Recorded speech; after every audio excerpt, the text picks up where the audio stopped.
Bismillahirrahmanirrahim. Assalamualaikum warahmatullahi wabarakatuh. Perkenalkan, kami dari Dokter Muda Kaunisula dengan beranggotakan saya Setia Fitzgerald dan saya Rumiza Adrianti. Izinkan kami untuk menjelaskan tentang terapi mendengkur.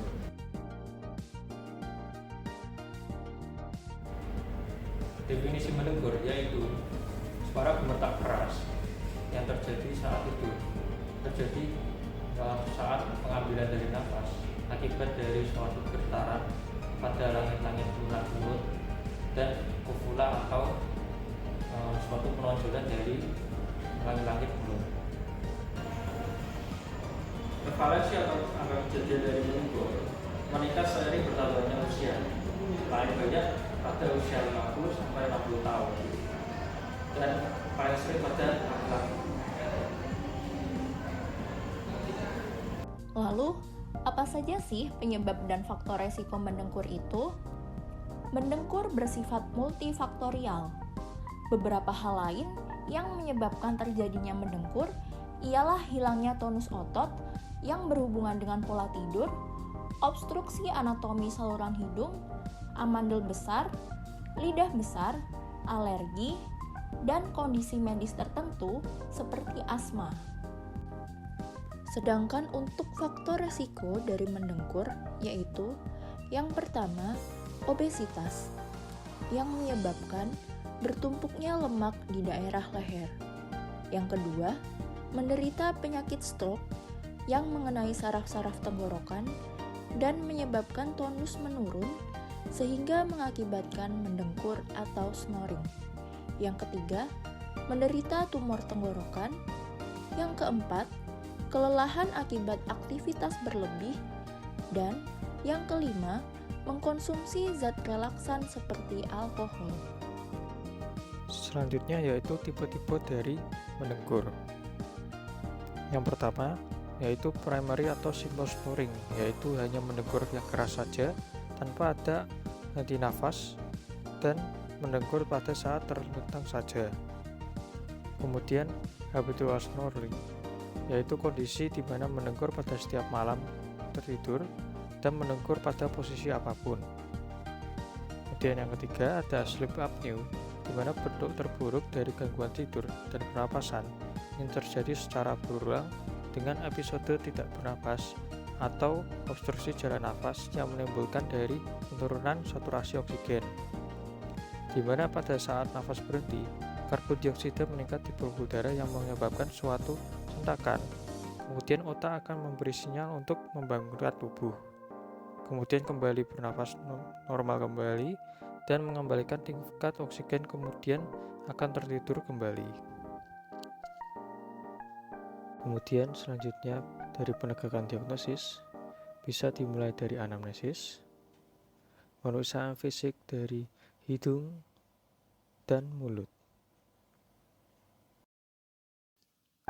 Selanjutnya yaitu pemeriksaan penunjang.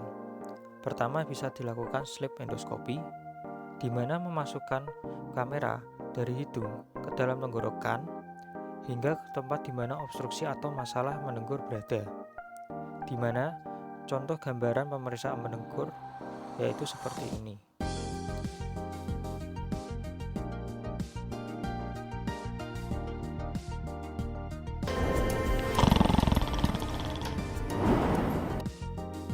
Kemudian selanjutnya bisa dilakukan pemeriksaan polisomnografi, yaitu suatu alat untuk mendiagnosis gangguan tidur dengan memasang alat pada tubuh dan memonitor pola tidur dalam video.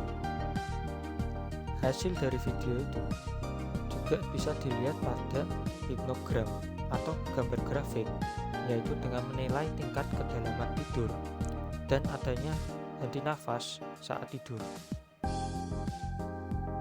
Selanjutnya, bagaimana perawatan dan pengobatan dari mendengkur? Secara umum, ada 4 pilihan manajemen mendengkur, yaitu yang pertama, modifikasi dan perubahan gaya hidup. Yang kedua, penggunaan peralatan anti mendengkur. Yang ketiga, pengobatan farmakoterapi. Dan yang keempat, operasi atau pembedahan. Yang pertama, yaitu modifikasi dan perubahan gaya hidup. Dapat dilakukan dengan cara jika obesitas, bisa mengurangi berat badan, tidak meminum alkohol, menghentikan rokok, olahraga guna meningkatkan kekuatan otot di leher, memperbaiki posisi tidur dengan tidur ke samping, dan tidur yang cukup dengan kualitas yang baik. Sedangkan untuk peralatan anti mendengkur, yang pertama, kita dapat menggunakan CPAP, Continuous Positive Airway Pressure atau CPAP, adalah pengobatan mendengkur paling sederhana dan efektif. Alat tersebut mengalirkan udara ke jalan napas atas melalui sungkup hidung dan atau mulut untuk membuat tekanan udara positif yang dapat mencegah kelemahan jalan napas selama tidur. CPAP terdiri dari generator aliran, tabung udara fleksibel, dan sungkup hidung dan atau mulut. 2. Oral dental appliances atau peralatan mulut atau gigi ditempatkan di mulut selama tidur.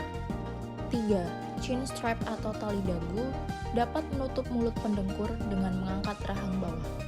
4. Mandibular advancement device merupakan suatu alat anti mendengkur yang dirancang untuk mendorong rahang dan lidah seseorang ke depan saat tidur. 5. Orthopedic pillows atau bantal ortopedi adalah bantal yang dirancang untuk menopang kepala dan leher dengan cara memastikan rahang sedikit ke depan sehingga dapat membantu menjaga saluran nafas.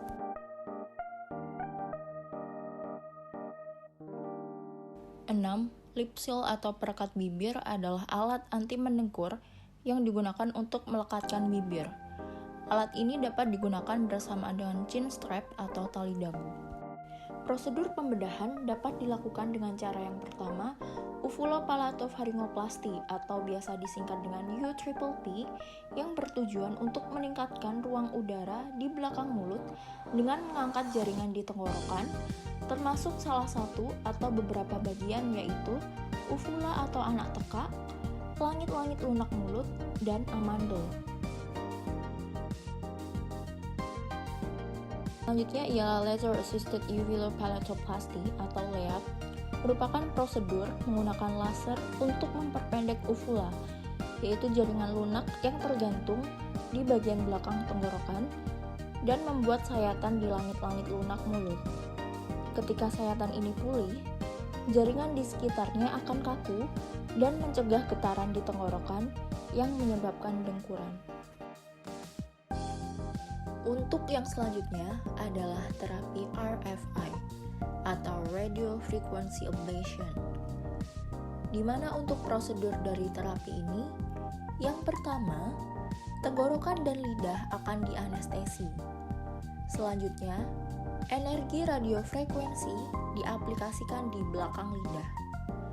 Setelah itu, jaringan pada lidah akan berkontraksi dan menyebabkan bagian belakang lidah akan menyusut dan menjadi lembek. Terapi ini akan melebarkan jalan nafas bagian belakang dan harus dilakukan secara berulang dan berkala hingga 6 bulan guna mereduksi bagian dasar lidah dan memperlebar jalan nafas secara kontinu. Terapi yang dilakukan secara bertahap ini dinilai sangat aman karena tidak melibatkan pemotongan dan pembuangan jaringan. Kemudian, terapi yang dilakukan untuk menghilangkan keluhan mendengkur atau snoring secara permanen adalah berupa tindakan minimal invasif yang disebut dengan prosedur implan pilar. Prosedur ini dilakukan dengan memasang 3 hingga 5 implan di langit-langit mulut atau soft palate. Implan ini dapat membuat kaku jaringan dan membuka ruang lebih besar untuk saluran napas. Demikian penjelasan dari kami. Apabila Anda mempunyai keluhan mendengkur, dapat berobat ke